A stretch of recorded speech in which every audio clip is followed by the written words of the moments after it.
Hi, I'm Shannon Rollins from Shannon Rollins Real Estate, and I've got 3 mistakes I see buyers and sellers making when preparing to make a move that could be prevented.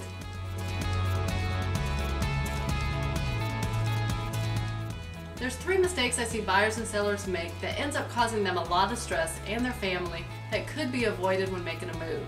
The first is, buyers and sellers don't start preparing far enough in advance when they know they're going to be buying or selling. If you know you're going to be selling your home in the next 2 to 6 months, go ahead and start packing up all that little stuff you don't use on a regular basis. Pack up the spare closet full of blankets or the extra dishes you only use once a year. Label it, get it in a box in the attic or the garage. You'll appreciate it down the road when you do the big move.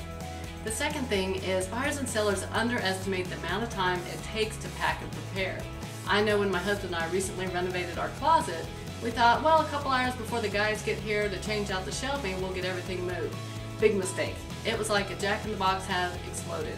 By the time we're starting to move things out, we realized we don't want to move all this stuff out and a lot of the stuff we didn't want to keep and then move it back in. So we had to start sorting out the things we didn't want to keep. And I'm sure you're going to run into the same thing when you start packing up your house to move. You're not going to move it all twice if you don't want to keep it. So budget a lot of time for getting prepared to pack. The third thing is, I see buyers and sellers think they can do the entire move and packing all by themselves. It takes a lot of resources, so recruit your family, bribe your friends, or hire somebody to help you do the packing. I bet you didn't know you can hire men from U-Haul just to help you pack up the house. They don't have to move it for you.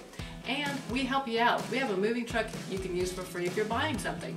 So I hope these tips have been helpful. For other tips in buying or selling, go to my website at shannonnorth.com and click on the video tab.